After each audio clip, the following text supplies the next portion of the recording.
Hey, it's me, C, and welcome back to my channel.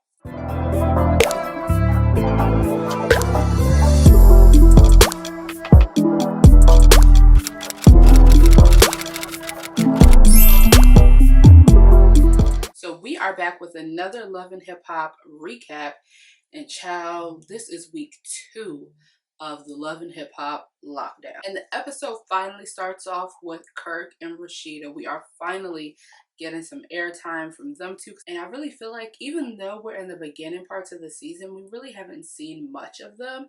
So I was, a little excited to see them.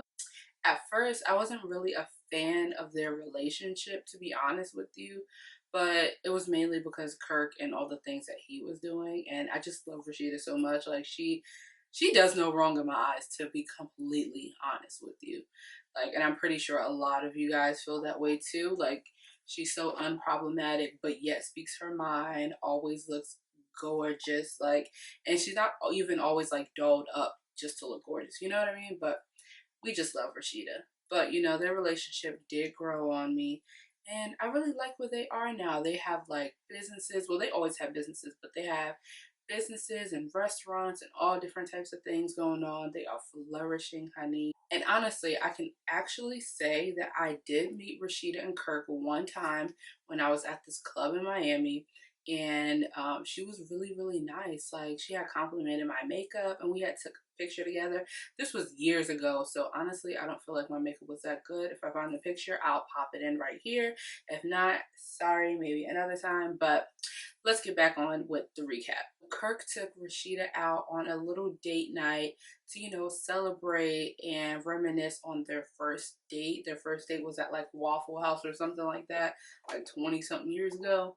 But it was really, really cute. Y'all, I really miss going on dates and having date night. This quarantine, we're not gonna get into it, but yeah, that scene was really, really cute. Like, oh, I just love love. And they seem to be in a really good place. So shouts out to Kirk and Rashida. Later on in the episode, we get some information that Kirk's oldest son, Kirk Jr, got pulled over and arrested, okay? Arrested for having a little bag of weed and a handgun, I believe they said. But they did lock him up. They did not give him any sort of bond or anything. So he's literally just in there. Well, at the time of them taping this, I don't know about right now. But they really just like left him in there for a small bag of weed and a handgun with no bail, no bond. Like, that is really crazy. Kirk and Rashida just kind of felt like, they were pretty much making an example. Kirk is just confused on why they don't have a bail. And I'm trying to tell him, the way they wrote your charges up, you look like a criminal. Just because he does have a juvenile record, so they see that and it's just like, oh no, like slapped him with a bunch of different charges, like drug trafficking and all different types of stuff. So I know that like really put a damper on everything that they have going on. Like, that really sucks. And obviously he shouldn't have been driving around with those sorts of things, but we just have to be careful because the system was not built, okay? The system was not built to help anybody, to progress anything. Listen, we still looking for justice for a ton of other things. So something like this doesn't surprise me at all. But it really is unfortunate. Sierra and Shuda, they meet up for a nice little family dinner with their 2 kids. And Sierra was just basically saying, she wanted to do more family outings just so that the kids could feel like, both parents are there for them, both parents love them, they don't hate each other. I just feel like what our kids is going through is just adjusting to us not being together. Each other and try to build a friendship with Shuda regardless of whatever they have going on. Just, for the sake of their kids. And I applaud her for that. But Sierra and Shuda's oldest child, their daughter Paris, is having some issues in school. And, Sierra feels like it is directly because of the simple fact of, her and Shuda's divorce. And, when kids are transitioning into different situations and scenarios, they can't adapt as easy as adults. And honestly, some adults don't even adapt that easy. So you just have to be mindful of things like that. Paris, Sierra and Shooter's daughter, had gotten to a situation at school. Um, one of the students snuck her mother into the high school. Mind you, their daughter's like 14 years old, so she's like ninth grade. Snuck her mother into the school, and a bunch of teenagers and that mother jumped Paris, Sierra and Shooter's daughter, and it was all over the news, and it's just crazy, beyond crazy. So of course Sierra and Shooter sit down with their daughter, and it's basically telling her like, by no means do we condone or agree with a grown woman, you know, sneaking into a high school bathroom to jump you. But at the end of the day, you have to realize that you can't just be thinking you're gonna fight people out here. Nowadays, people don't just be fighting you. Like, they will jump you, they will stab you, they will do whatever to get that win. It's not like, oh, you know, get your rounds in. No, that is not what this is like nowadays. And they were pretty much really upset about it. Not necessarily saying that their daughter was in the wrong, but it's like you have to be a little bit more mindful about these things. And you know, go to your parents when things like that is happening. Don't wait till the last minute or when it's too late, you know. Sierra was able to get a restraining order from the mother and the daughter for her and her daughter because they also live in her apartment building, which is nuts. So it's just all crazy. Like, I could not imagine that happening to my child or what I would do. But you know, Sierra just, you know, was fighting that case, so she can't retaliate by doing what a lot of us would want to do. Like, she has too much riding on that, and she really don't have time to go to jail, because if she go to jail, like we said, who is going to raise them kids? Okay, who's going to run her business? Like, it's just a no-go. So I don't know if you guys remember, but back in like November or so, Alexis had made a post talking about human trafficking and her experience with it. To really make this video and really let you guys know that it is not okay to be by yourself. I'm a victim of human trafficking. If you do not know, now you know. And I really feel like, ladies, if you're not with your friends, if you're not with your family, do not go anywhere by yourself, especially in Atlanta, all over the world, Cali, but it's really, really heavy in Atlanta.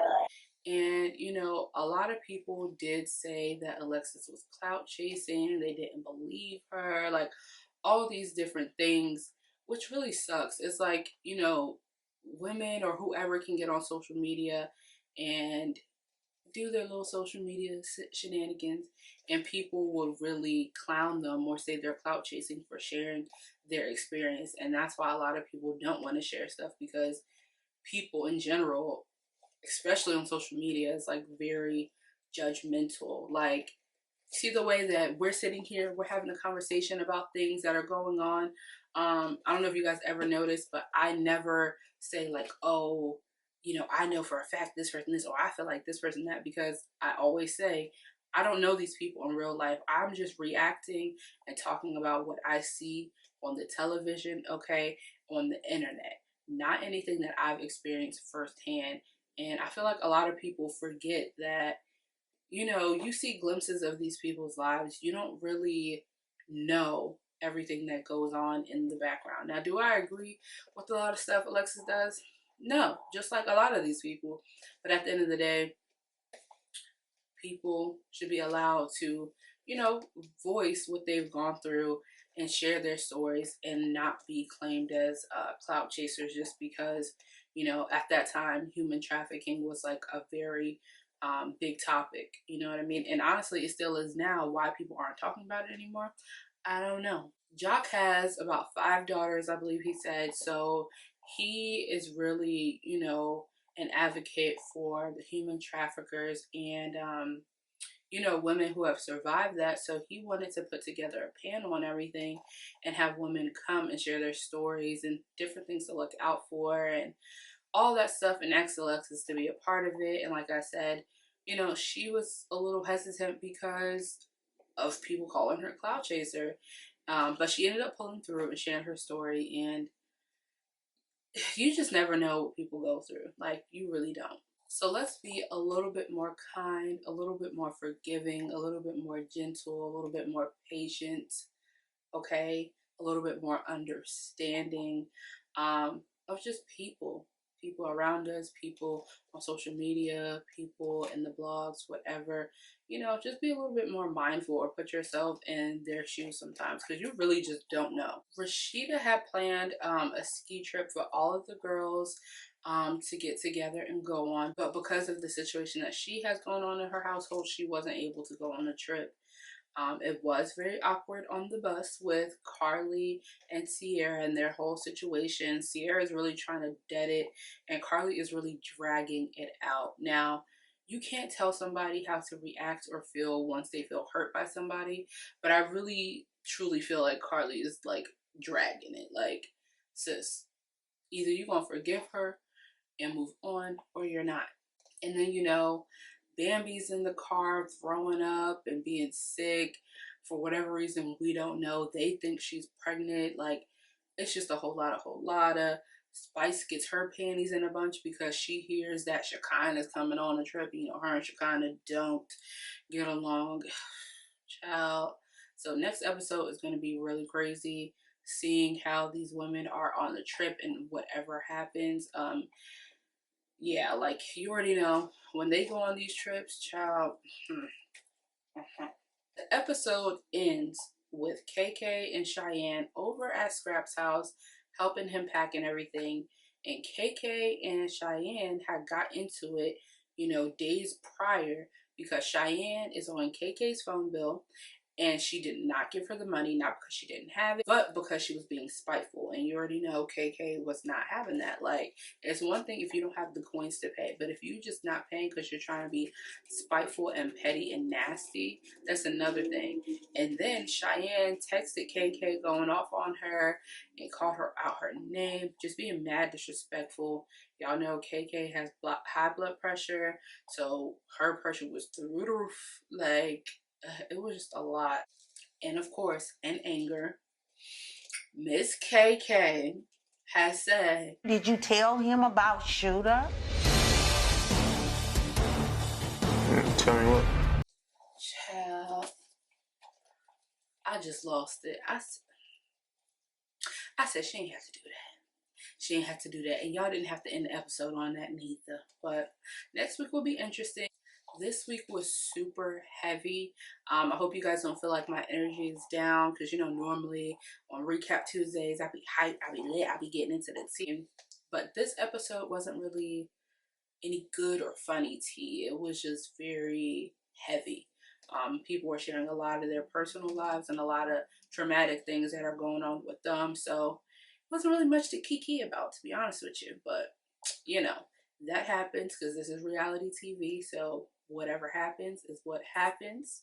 I hope you guys enjoyed this recap.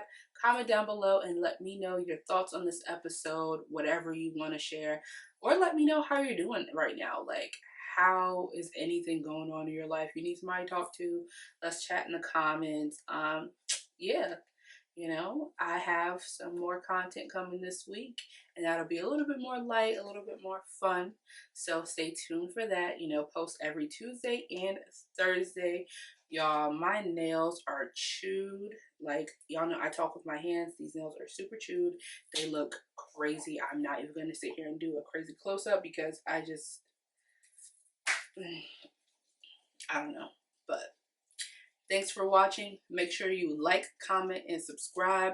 Hit that bell. Hit that bell. Hit that bell so that you are notified anytime I post. Like, honestly, I've been told that people have their post notification bells on and they don't get notified. So, you know, just make sure you're checking in every Tuesday and Thursday, girl. Okay? So I'll see you in the next video.